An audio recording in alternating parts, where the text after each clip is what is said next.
Chandrababu reactions ఇప్పుడుగా తర్వాత చూస్తారు మీరు. గత 5 సంవత్సరాలుగా రాష్ట్రంలో పడుతున్న ఇబ్బందుల్ని ప్రజల్లో చైతన్యం తీసుకురావడం కోసం అనేకమైన మార్గాలు అన్వేషించాం, మాట్లాడాం. ప్రజల్లో ధైర్యం లేని ప్రజలకి ఒక ధైర్యాన్ని తీసుకొచ్చి తిరుగుబాటు చేసే విధంగా తయారు చేస్తాం. అలాగే ఇప్పుడు నేను తయారు చేస్తే తయారని అన్నాం.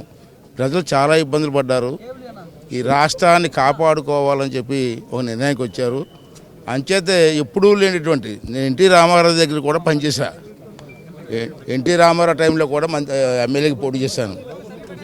కానీ ఎన్టీ రామారావు టైంలో కూడా ఎప్పుడూ రాని మెజార్టీ ఇవాళ రాష్ట్రంలో వచ్చిందంటే ప్రజలందరూ కలిసి మన రాష్ట్రాన్ని మనం కాపాడుకోవాలన్న ఒక ఆలోచనతో వచ్చారు. అంతేకాని ఇది అవధి గొప్పతనం కాదు. దానికి 3 పార్టీ నాయకులు చంద్రబాబు నాయుడు గారు కానీ, జనసేన నాయకులు కానీ, బీజేపీ నాయకులు కానీ ఓటు చేయకుండా ఓటుని కన్వర్ట్ చేసుకున్నారు. అది గొప్ప విజయం. అంచేత మేము అందరూ కూడా ఊహించాం, ఈ సైకో గాడిని ఎప్పుడు తోలాలా, ఎప్పుడు పంపించాలని ఆలోచన చేసాం. అది నెరవేరింది. ప్రజల సహకారంతో అది నెరవేరింది. రాష్ట్రానికి మంచి రోజులు వచ్చాయి. ఈ 5 సంవత్సరాలు కూడా మాకు ఇచ్చినటువంటి పదవి కాదు, ఇది బాధ్యతగా స్వీకరించి ఈ రాష్ట్రాన్ని బాగు చేయడం కోసం మేము ప్రయత్నం చేస్తాం. సార్, ఇప్పుడు ఈ విజయంలో ప్రధానంగా మీ మంత్రులందరూ ఒక మాట చెప్తున్నారు, పవన్ కళ్యాణ్ రోల్ చాలా కీలకమైనది. పవన్ కళ్యాణ్ ఓటు ట్రాన్స్ఫరింగ్ కూడా చాలా గట్టిగా జరిగిందని మీ ప్రత్యర్థులు కూడా పవన్ కళ్యాణ్ విజయాన్ని ఒప్పుకుంటున్న పరిస్థితి. పవన్ కళ్యాణ్ విజయం అది కాదండి, కూటమి విజయం. ఇది చంద్రబాబు నాయుడు విజయమా, పవన్ కళ్యాణ్ విజయమా, మోడీ గారి విజయం కాదని అన్నాం. ఇది ముగ్గురు కలిసి కూటమి విజయం. ఆ మాటలు తప్పించే చంద్రబాబు విజయమా, పవన్ కళ్యాణ్ విజయమా, మోడీ గారి విజయం అని చెప్పకూడదు. అంటే మ్యాన్ ఆఫ్ ది మ్యాచ్ ఎవరికి ఇస్తారు ఈ కూటమిలో? మ్యాన్ ఆఫ్ ది మ్యాచ్ ముగ్గురు కూడా మ్యాన్ ఆఫ్ ది మ్యాచ్ అంటాను నేను.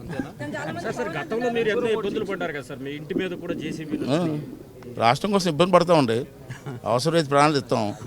తెలుగుదేశం పార్టీకి నాకు జీవితాన్ని ఇచ్చింది నందమూరి తారక రామారావు గారు. చిన్నప్పుడు 25 సంవత్సరాల వయసులో నన్ను ఎమ్మెల్యేని చేసి గుర్తింపు ఇచ్చింది ఎన్టీ రామారావు గారు. అటువంటి పార్టీ కోసం ఏమైనా చేస్తాం మేము. ఎందుకంటే 10 మంది పనికొచ్చే పార్టీ, మంచి ఆలోచనతో ముందుకెళ్ళే పార్టీ, ఈ రాష్ట్రానికి భవిష్యత్తు ఇవ్వాల్సిన పార్టీ. అందుకే ముగ్గురం కలిసి రిటర్న్ గిఫ్ట్ ఇవ్వబోతున్నారా? రిటర్న్ గిఫ్ట్ ఇచ్చారు ప్రజలు. కాదు, మీకు జరిగిన విషయాల్లో, మీకు జరిగిన వ్యవహారాల్లో నేను మొన్నే చెప్పాను, ఈ రాష్ట్రంలో 5 సంవత్సరాలు నేను 42 సంవత్సరాల రాజకీయాల్లో ఉన్నాను. కొంతమంది అధికారులు చాలా ఓవర్గా ప్రవర్తించారు. దాంట్లో పోలీస్ డిపార్ట్మెంట్ ఒకటే. చంద్రబాబు నాయుడు క్షమించినా మేము మాత్రం క్షమించే ప్రసక్తే లేదు. అటువంటి వాళ్ళని ఏరి మా కార్యకర్తలను ఊసకోత కోసారు, చంపేశారు. వితౌట్ ఎనీ రీజన్ స్టేషన్లో పెట్టి కొట్టారు. అటువంటి అధికారులు లిస్ట్ అంతా మా దగ్గర ఉంది. ఇప్పుడు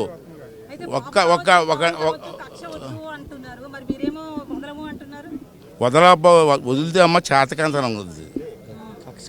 కక్ష కాదు, ఇది కక్ష కాదు, చేతకాంతనం అవుద్ది. కళ్ళ ముందు గొంతు కోసేస్తుంటే నమ్మంటావా? చేస్తాం.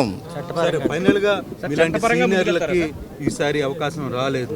గతంలో ఒకసారి ఇలాగే జరిగింది. ఇప్పుడు ఏంటి, ఏమన్నా వైజాగ్కి ఎందుకు దూరం పెట్టాలి అని అంటే మీ నాయకుల మధ్య ఉన్న విభేదాల వల్లనే ఈరోజు కొంత వైజాగ్ పరిసర ప్రాంతంలో మంత్రి పదవి రాలేదు అని. మాలో విభేదాలు ఉంటే ఇంత మెజార్టీ ఎందుకు వస్తాయండి? వేల మెజార్టీ వచ్చే విభేదాలతో ఉంటుందా? అంతా కలిసికట్టుగా రాష్ట్ర భవిష్యత్తు కొంత పనిచేసాం, గెలిపించుకున్నాం. మీరు అన్నారు సీనియర్ కదా మంత్రి పదవి ఇవ్వలేదని. ఆ రోజు ఎన్టీ రామారావు గారు నాకు మంత్రి పదవి ఏ సంవత్సరం ఇచ్చారు తెలుసు మీకు? 25 సంవత్సరాల వయసులో ఇచ్చారు నాకు. మరి అప్పుడు సీనియర్లు బాధపడ్డారా? మరి ఇప్పుడు అలాగే ఇవాళ జూనియర్లు రావాలా? మేము ఎందుకు బాధపడతాం? మేము ఆహ్వానిస్తాం, ప్రోత్సహిస్తాం, అండదండలుగా ఉంటాం. మా పరిపాలన చూస్తారు కదా, ఇవాళ స్టార్ట్ అయింది. ఇంకా ఒకరు 5 నెలలు పోతే అసలు చంద్రబాబు నాయుడు పరిపాలన మీకు అర్థమవుతుంది కదా. అప్పుడు ఈ క్వశ్చన్ లేస్తే సమాధానం చెప్తాం. సార్ మీ అభిమానులు మాత్రం పెద్ద ఎత్తున ఫీల్ అవుతున్న పరిస్థితి, మీలాంటి వ్యక్తులకు మంత్రి పదవి రాలేదు. సరే, ఇప్పుడు అందరు నేను ఎమ్మెల్యేనే, అందరూ ఎమ్మెల్యే కదమ్మా, అందరూ ఎమ్మెల్యేలే. అందరూ ఎమ్మెల్యేలు కూడా ఏదో కార్యక్రమం చేయాలని ఆశతో వచ్చిన వాళ్ళే. మేము చేసాం 5 సార్లు మంత్రి చేశాను నేను, ఒకసారి ఎంపీ చేశా. మిగతా వాళ్ళు కూడా అవకాశాలు ఇవ్వాలి కదా, ఇవ్వనేమండి, తప్పే ఉంది. ఎవరికైతే మంత్రి పదవులు ఇవ్వలేదో వాళ్ళందరికీ బాబు గారు ఏమైనా మీట్ అయ్యి ఏమైనా మాట్లాడడం జరిగిందో, ఏమైనా చెప్పారా, మీకు ఏమైనా మెసేజ్? అంటే ఓదార్చాలి మమ్మల్ని, అది కాదమ్మా. నేను ఒక క్వశ్చన్ వేస్తాను మీ అందరికీ, సారీ మీ ప్రెస్ వాళ్ళు అందరికి క్వశ్చన్ వేస్తానండి.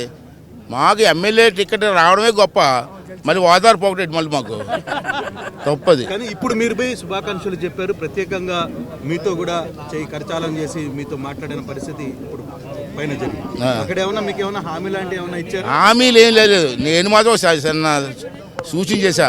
అదే ల్యాండ్ టైటిలింగ్ యాక్ట్ ఎలాగ రద్దు చేస్తున్నారు, పాత పుస్తకాల మీద సైకోగ్రాఫ్ ఫోటోలు ఉన్నాయి, అవి కూడా తీసేమని చెప్పాను, అంతే చెప్పాను.